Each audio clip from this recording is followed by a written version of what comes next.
نہ میں وہابی نہ میں بابی، میں ہوں مسلم علمی کتابی، نہ میں وہابی نہ میں بابی، میں ہوں مسلم علمی کتابی، نہ میں وہابی نہ میں بابی، میں ہوں مسلم علمی کتابی۔ جی بسم اللہ الرحمن الرحیم۔ علی بھائی، دوسرا سوال ہمارے بھائی توفیق عمر صاحب نے کیا تھا ناگپور انڈیا سے۔ وہ پوچھ رہے تھے کہ حضرت علی رضی اللہ تعالیٰ عنہ کا ایک واقعہ ہے جو وہ قبر سے مردے کے ساتھ سوال کرتے ہیں، تو اس واقعے کی کیا حقیقت ہے؟ او میرے بھائی، خدا کے لیے اب ان واقعات سے، ان جعلی باتوں سے باہر نکلیں۔ یہ سب کے سب جھوٹ پہ مبنی چیزیں ہیں۔ سورہ یاسین کے اندر اللہ تعالیٰ کا واضح فتویٰ ہے، سورہ الواقعہ کے اندر ہے کہ جو مر گیا اب وہ دنیا میں دوبارہ واپس نہیں آ سکتا۔ سیدھی سی بات ہے۔ اس قسم کی اگر کوئی چیزیں ہوتی تو ہمارے نبی علیہ السلام کے ساتھ اس طرح کا کوئی واقعہ رپورٹ ہوتا۔ حضرت عیسیٰ ابن مریم کے حوالے سے یہ معجزہ ملتا ہے، لیکن وہ حضرت عیسیٰ کے ساتھ خاص ہے معجزہ۔ سورۃ الانبیاء کا آپ پہلا صفحہ پڑھ کے دیکھیں۔ کافر یہی اعتراض کرتے تھے کہ جو اگلے انبیاء کے تم واقعات ہمیں سناتے ہو، اس طرح کے معجزات تمہیں کیوں نہیں دیے گئے؟ ٹھیک ہے، تو اللہ تعالیٰ نے اس کے جواب میں فرمایا کیا وہ لوگ ایمان لے آئے تھے جو تم لوگ ایمان لے آؤ گے؟ یعنی یہ اللہ نے ڈیسائیڈ کرنا ہے کہ اس پیغمبر کو کون سا معجزہ دینا ہے۔ ہمارے نبی علیہ السلام کو دعوی نبوت کے اعتبار سے جو معجزہ دیا گیا ہے نا جی، وہ ہے قرآن پاک کا معجزہ۔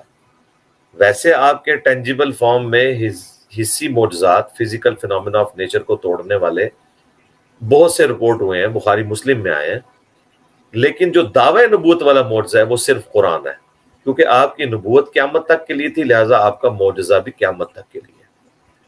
آج عیسیٰ ابن مریم یا موسیٰ علیہ السلام کے معجزات کو ہم واقعے کے طور پر تو بیان کر سکتے ہیں، لیکن اس کی کوئی فزیکل ایویڈنس کے طور پر نہ تو موسیٰ علیہ السلام کا وہ آثار لا کے پیش کر سکتے ہیں، اور نہ ہی عیسیٰ علیہ السلام کا اس معجزے کو ہم ریپروڈیوس کر کے کسی کو منوا سکتے ہیں۔ لیکن ہمارے نبی علیہ السلام کا معجزہ وہ ہے کہ جو اس زمانے میں بھی معجزہ تھا، شعراء نے اپنے کلام پھاڑ دیے، جن کو ناز تھا کہ ہم اہل زبان ہیں۔ آج سائنس اپنے عروج پہ ہے، کوئی ایک آیت بھی ایسی نہیں ہے جو اسٹیبلش سائنس کے خلاف ہو، لہٰذا قرآن ہر زمانے کے ٹیسٹ کے اوپر پورا اتر رہا ہے۔ لیکن اگلے انبیاء کے معجزات ہم قرآن کی بنیاد پر انہیں ایمان بالغیب کی حیثیت سے مانتے ہیں، وہ ہم نے دیکھے نہیں ہیں، لیکن قرآن وہ معجزہ ہے جو ہم نے دیکھ لیا ہے۔ تو اگر کوئی اس طرح کے معجزے رپورٹ ہوئے ہوتے، اگلے انبیاء والے معجزے نبی علیہ السلام کے حوالے سے، تو وہ احادیث کی کتابوں میں آتے۔ اس طرح کا کوئی واقعہ نبی علیہ السلام کے لیے رپورٹ نہیں ہوا کہ مردے کو زندہ کیا ہو۔ تو عیسیٰ ابن مریم کے بارے میں جو رپورٹ ہوا وہ تو ثابت ہے۔ اب یہ دعویٰ کرنا کہ اگلے انبیاء کو جتنے معجزات دیے گئے تھے وہ نبی علیہ السلام کو دے دیے گئے، تو یہ بالکل دعویٰ باطل ہے، قرآن کے بالکل خلاف ہے۔ ورنہ تو قرآن پاک میں جو کافروں کا اعتراض ہے، اس کے جواب میں اللہ تعالیٰ یہی فرما دیتا نا کہ تمام انبیاء والے معجزات ان کو دے دیے گئے ہیں، لیکن اللہ تعالیٰ نے تو اس چیز کا انکار کیا ہے۔ بلکہ سورہ بنی اسرائیل میں تو وہ 9 معجزات کا ذکر آیا کہ جو وہ ڈیمانڈ کرتے تھے کہ تم جو ہے وہ آسمان پہ چڑھ کے دکھا دو، ہمارے سامنے چڑھو، اور تمہارے چڑھنے کو بھی نہیں مانیں گے، ہمارے سامنے ایک کتاب لے کر اترو، تمہارا کوئی باغ ہو جس میں تم چشمے رواں کر دو، ٹھیک ہے، اور اسی طریقے سے سونا چاندی کا گھر تمہارا ہو۔ اس قسم کی کئی ایک باتیں ڈیمانڈ کرتے تھے۔ اس کے اینڈ پہ اللہ نے فرمایا کہ تم فرما دو کہ میں تو نبی ہوں، بشر ہوں، ڈر سنانے والا ہوں، یہ میرا منصب ہے، معجزات اللہ کے قبضہ قدرت میں ہے، اس کے اختیار میں ہے۔ تو یہ اس طرح کے دعوے کرنا نبی علیہ السلام کی فضیلت کی بنیاد پہ، فضیلت کے لیے یہ چیز ضروری نہیں ہوتی کہ انسان جس سے افضل ہے اس کی ساری کوالٹیز اس کے اندر موجود ہوں، ورنہ میں کئی ایک باتیں کر سکتا ہوں جو نبی علیہ السلام کی مبارک زندگی میں آپ کو نظر نہیں آئے گی۔ مثلا وَكَلَّمَ اللَّهُ مُوسَىٰ تَكْلِيمًا، اللہ تعالیٰ نے موسیٰ علیہ السلام کے ساتھ کلام فرمایا۔ اس دنیا میں صرف ایک شخص ہے جس سے اللہ نے کلام کیا ہے، وہ حضرت موسیٰ علیہ السلام ہے۔ باقی جتنے نبیوں سے کلام کیا وہ فرشتوں کے ذریعے، وحی کے ذریعے دل میں القاء کر کے کیا، لیکن موسیٰ علیہ السلام سے اللہ تعالیٰ نے کلام کیا، وَكَلَّمَ اللَّهُ مُوسَىٰ تَكْلِيمًا، جیسا کہ کلام کرنے کا حق ہے کوہ طور پر۔ اب یہ وہ فضیلت ہے جو نہ ابراہیم علیہ السلام کو حاصل ہے، نہ عیسیٰ علیہ السلام کو، نہ ہمارے نبی علیہ السلام کو، لیکن یہ جزوی فضیلت ہے۔ اسی طریقے سے حضرت عیسیٰ علیہ السلام بغیر باپ کے پیدا ہوئے ہیں، یہ وہ فضیلت ہے جو ہمارے نبی علیہ السلام کو حاصل نہیں ہے۔ آپ باقی ساری جھوٹی روایتیں گھاڑ لیں معجزات ثابت کرنے کے لیے بھی، جو اکثر آپ وہ ایک جھوٹی روایت سنتے ہیں، جی جابر بن عبداللہ کے 2 بیٹے تھے، انہوں نے ایک دوسرے کو قتل کر لیا اور نبی علیہ السلام نے زندہ کیا، بالکل جھوٹ ہے۔ ہم پھر یہ قیامت تک کے لیے ٹائم دیتے ہیں کہ یہ جو عیسیٰ ابن مریم کی فضیلت ہے کہ وہ بغیر باپ کے پیدا ہوئے ہیں، اور اس چیز کو اللہ نے ان کا معجزہ بیان کیا ہے قرآن میں، اور فرمایا کہ ہم مریم کے بیٹے کو جہان والوں کے لیے نشانی بنانے لگے ہیں بغیر باپ کے پیدا کر کے، ان کو بھی اور ان کی ماں کو بھی۔ یہ والی فضیلت ہمارے نبی علیہ السلام کے حق میں آپ کیسے ثابت کریں گے؟ کیونکہ وہ تو بغیر باپ کے پیدا نہیں ہوئے۔ ٹائم قیامت تک ہے۔ جو آپ نے یہ بنیادی دعویٰ کیا ہے کہ اگلے انبیاء کو جتنے فضائل ہیں وہ کمبائنڈ فارم میں ہمارے نبی علیہ السلام کو حاصل ہیں، یہ والی فضیلت جو حضرت عیسیٰ علیہ السلام کو حاصل تھی، یہ ہمارے پیغمبر کو کیا حاصل ہے؟ تو اس کا جواب یہ کیا دیں گے؟ کچھ بھی نہیں دے سکتے۔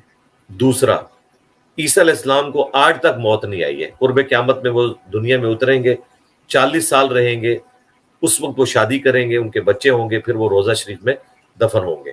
یہ پوری تفصیلات بخاری میں، مسلم میں، حاکم میں سکیٹرڈ فارم میں موجود ہیں۔ عیسیٰ ابن مریم کے حوالے سے، نزول مسیح اور حیات مسیح کے حوالے سے میری ویڈیوز ریکارڈڈ ہیں، وہ آپ دیکھ سکتے ہیں۔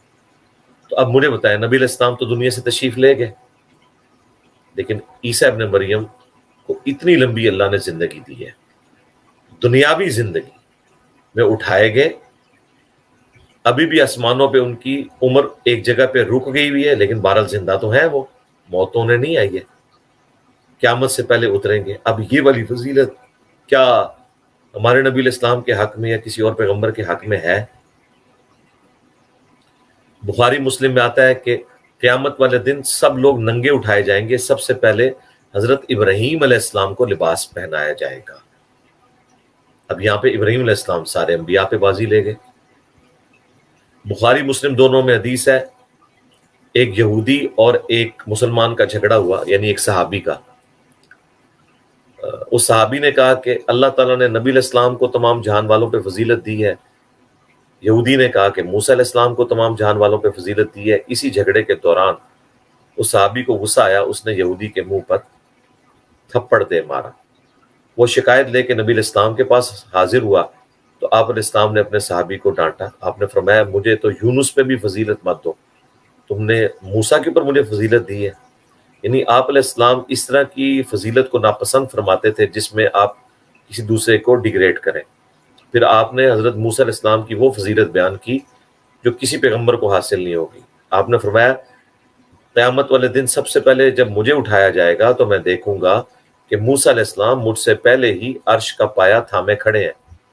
مجھے نہیں پتا کہ ان کو مجھ سے پہلے اٹھایا گیا ہے یا ان پر قیامت کی بے ہوشی طاری نہیں ہوئی، بسبب اس بے ہوشی کے جو دنیا میں وہ اللہ کی تجلی کی وجہ سے برداشت کر چکے ہیں۔ اب یہ وہ فضیلت ہے جو نبی علیہ السلام نے خود حضرت موسیٰ کی اپنے اوپر بیان کی کہ مجھ سے پہلے وہ عرش کے پاس کھڑے ہوں گے، اور اس سے سبق دیا اس صحابی کو کہ آندہ تم نے یہ کام نہیں کرنا۔ اسی لیے بخاری میں حدیث ہے، دیکھنا میری شان کو اس طرح بلند نہ کرنا جس طرح عیسائیوں نے اپنے نبی کو بڑھا دیا۔ میں اللہ کا بندہ اور اس کا رسول ہوں، مجھے اللہ کا بندہ اور اس کا رسول کہنا۔ ہم لوگوں نے نبی علیہ السلام کے ساتھ جذباتی ایفیلیشن میں ان کے بارے میں وہ عقیدے منسوب کرنے شروع کر دیے ہیں کہ اگر نبی علیہ السلام دنیا میں موجود ہوں تو وہ ہمیں ڈانٹیں۔ اور یہ میں آپ کو بالکل صحیح کہہ رہا ہوں۔ مسند احمد میں حدیث ہے اور الادب المفرد امام بخاری کی کتاب میں موجود ہے کہ ایک صحابی نے کہہ دیا، یا رسول اللہ ما شاء اللہ و شئت، جو اللہ چاہے اور جو آپ چاہیں۔ آپ نے فرمایا، اجعلتنی للہ ندا، وہ کیا تم نے مجھے اللہ کے برابر کھڑا کر دیا؟ اب وہاں پہ کوئی ہمارا بریلوی دیوبندی یا اہل حدیث یا کوئی اور بھائی ہوتا تو کہتا نہیں یا رسول اللہ، میں تو صحابی ہوں، میں نے آپ کو کیوں اللہ کے برابر کھڑا کرنا ہے؟ میں نے تو آپ کو غیر مستقل بذات تو نہیں کہا، مستقل بذات تو نہیں کہا، غیر مستقل بذات سمجھا ہے اور عطائی کے طور پر کہا ہے اور اللہ کا بندہ مانتے ہوئے کہا ہے اور محدود مانتے ہوئے کہا ہے۔ یہ کوئی کہانی کسی کی جرت ہی نہیں۔ آپ نے فرمایا قل بل ما شاء اللہ وحدہ، بلکہ کہہ جو اکیلا اللہ چاہے، یہ نہ کہہ کہ جو اللہ اور اس کا رسول چاہے۔ ویسے دینی معاملات میں بخاری مسلم میں حدیث ہے، نبی علیہ السلام کو صحابہ کہتے تھے اللہ اور اس کا رسول بہتر جانتے ہیں، لیکن وہ کس معاملے میں؟ دین کے معاملے میں۔ تقدیر کے معاملات کے حوالے سے، تکوینی امور کے حوالے سے نبی علیہ السلام اس کی اجازت نہیں دیتے تھے۔ اور اس کا کلائمیکس تو وہ حدیث ہے جو صحیح مسلم میں ہے کہ نبی علیہ السلام کے سامنے ایک صحابی خطبہ دے رہے تھے، انہوں نے اس میں ایک جملہ بول دیا،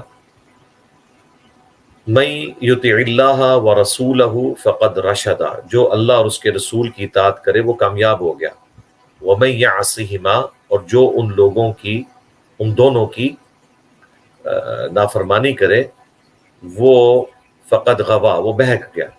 تو نبی علیہ السلام نے فرمایا تم نے یہ ان دونوں کی کیوں کہا؟ تمہیں چاہیے تھا تم کہتے وَمَن يَعْصِ اللَّهَ وَرَسُولَهُ فَقَدْ غَوَىٰ، جو اللہ اور اس کے رسول کی نافرمانی کرے وہ گمراہ ہوا۔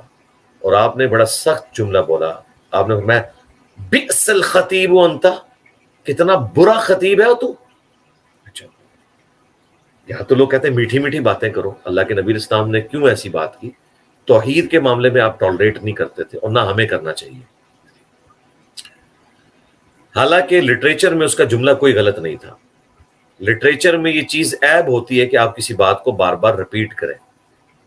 اس نے پہلا جملہ بولا تھا من یطع اللہ ورسولہ فقد رشد، جو اللہ اور اس کے رسول کی اطاعت کرے وہ کامیاب ہو گیا، یعنی اس نے اللہ رسول کو الگ کر دیا۔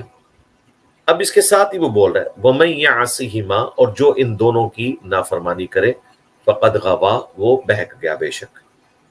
اب لٹریچر میں کوئی خرابی نہیں تھی، لیکن نبی علیہ السلام نے ان دونوں بولنے کے اوپر بھی آبجیکشن کر دیا، چاہے وہ کانٹیکسٹ میں جملہ درست تھا۔ آپ نے اور میں نہیں، ان دونوں نہیں بولنا، دوبارہ سے بولو وَمَن يَعْصِ اللَّهَ وَرَسُولَهُ فَقَدْ غَوَىٰ، جو اللہ اور اس کے رسول کی نافرمانی کرے وہ گمراہ ہوا، ان دونوں نہ کہو۔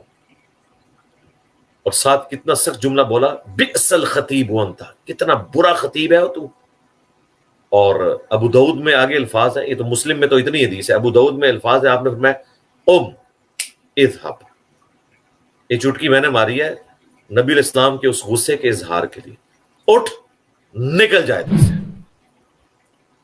یہ وہ شخص کہہ رہا ہے جو وَإِنَّكَ لَعَلَىٰ خُلُقٍ عَظِيمٍ، جو اخلاق کے بلند ترین درجے کے اوپر فائز ہے، لیکن توحید کے معاملے میں زیرو ٹالرنس۔ تو سرکار جب ہم کہیں نا کہ بابت شاہی کوئی نہیں اللہ رسول کے مقابلے پہ، تو آپ سمجھ لیں کہ اللہ کے نبی اگر آج دنیا میں موجود ہوتے صرف یہ کہنے پہ اکتفا نہ کرتے بلکہ بابوں کو اور ان کے ماننے والوں کو کہتے اٹھو دفع ہو جاؤ ادھر سے جب تک توبہ نہیں کرتے۔